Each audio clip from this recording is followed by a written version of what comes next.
Well, thank you, Governor McMaster. I want to thank you and First Lady Peggy for the hospitality today. Karen and I are honored to be here with you, grateful for your strong and steadfast leadership throughout this pandemic, and as we see cases rising across South Carolina. On behalf of the President and our entire White House Coronavirus Task Force, Governor McMaster, I want to thank you for the seamless partnership that we have forged on behalf of the health and well-being of the people of South Carolina. But with rising cases here in the state, the President wanted me to be here today with a very simple message for the people of South Carolina, and that is we are with you, and we're going to work closely with your governor and with all your state health officials to make sure that the people of this state have the testing, the personal protective equipment, the therapeutics, and the supplies to meet this moment. And Governor, again, I want to thank you for organizing the discussions that we had today, having the opportunity to meet with your health team to hear your perspective on what's happening on the ground in South Carolina, and the great efforts that healthcare workers are making all across this state, and the great cooperation of the people of South Carolina. I know that we'll get through this, and we'll get through this together. President Trump will be briefing the nation later today on our administration's efforts working with states, particularly across the Sun Belt, in the midst of rising cases. But let me just say a few words about our response. As Governor, you know, with the rise in cases across the Sun Belt is serious. But the people of South Carolina should know that we are in a much better place to respond to this pandemic across the South than we were 2 and 3 months ago.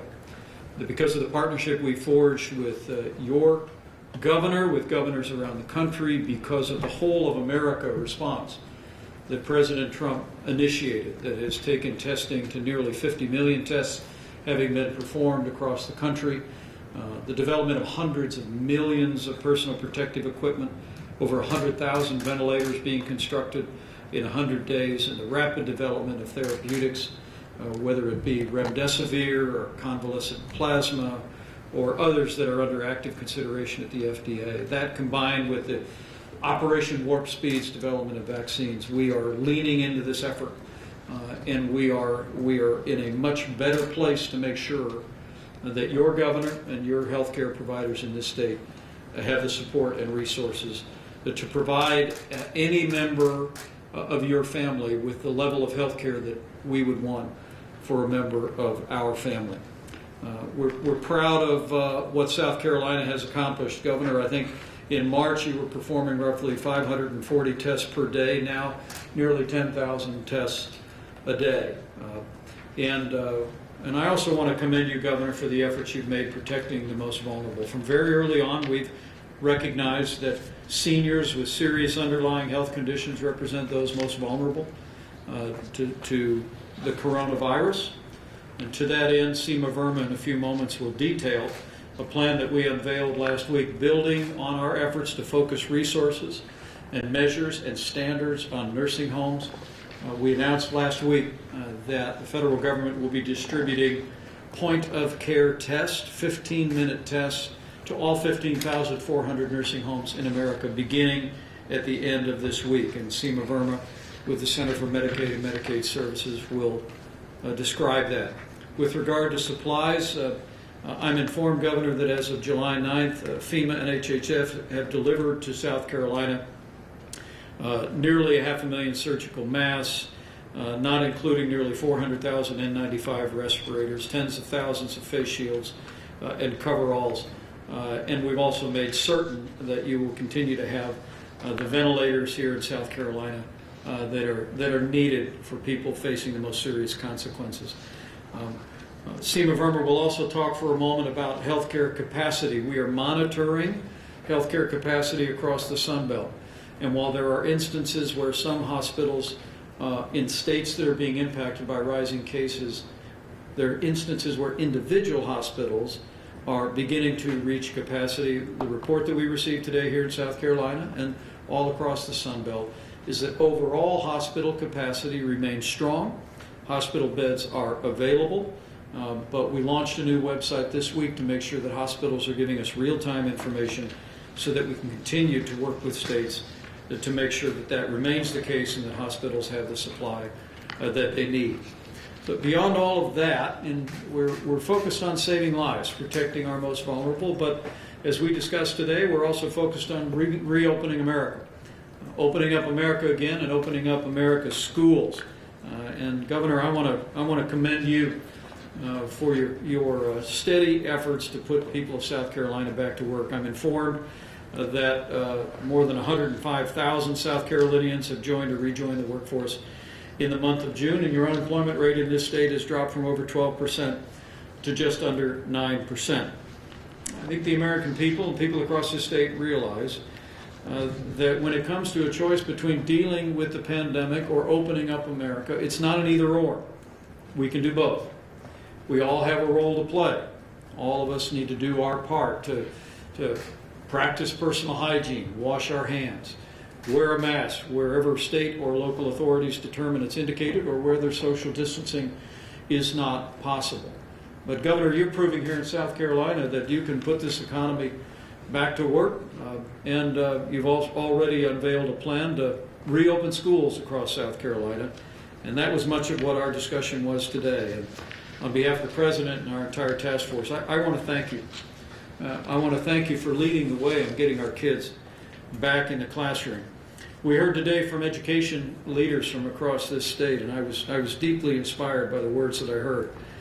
In just a few moments, I'll yield the podium to the superintendent of the Anderson School District 5, Superintendent Tom Wilson, today, reflected very memorably on the academic impact on children, especially children who are struggling learning how to read.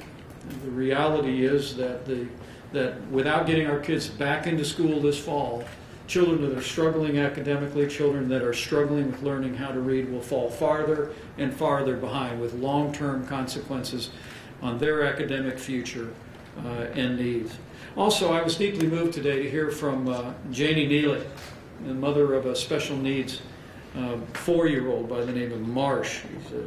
Marsh has Down syndrome. And Janie spoke very eloquently about the fact that Marsh misses his friends, he misses his teachers, he misses the counseling that he receives as special needs students do uniquely in schools around this country. And so, Governor McMaster, we commend you for your efforts to get our kids back into school, and we commend President Castleman's efforts to reopen the University of South Carolina. We understand we don't want our kids to fall behind academically, as Superintendent Wilson reflected, but also it's so important to recognize, whether it's special needs, whether it's nutrition needs, whether it's counseling for emotional needs, millions and millions of children across this country rely on services that are only available at their schools. And so for the sake of their academic well-being, for the sake of their personal well-being, Governor, you recognize today, as your team did, that it's vitally important that we reopen our schools. It's also to reopen the American economy, we've got to reopen our schools. The reality is that for working parents, working moms and dads, there is a great hardship in children not returning to school. I heard a statistic on the way here that less than 25% of single parents are able to telework, which puts a great burden on their ability to both be a parent and also provide for their family. And hearing all that good counsel today, I just reiterated to the Governor that we're going to continue to provide the resources and the guidance so that states like South Carolina can safely reopen schools as you reopen your economy and deal with rising cases across this state.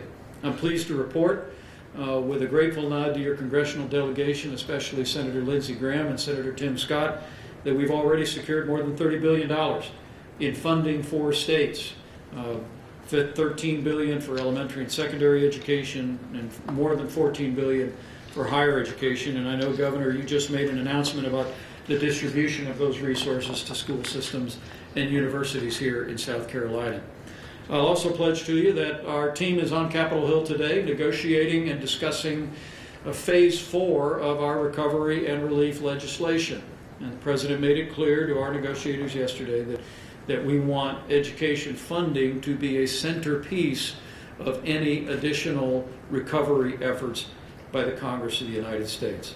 And so more help is on the way, Governor, and we're going to continue to support your efforts and efforts across this country to get our kids back to school. And finally, we'll continue to give additional guidance. From early March, the Centers for Disease Control has issued consistent guidance for schools, providing additional tools for operating schools safely.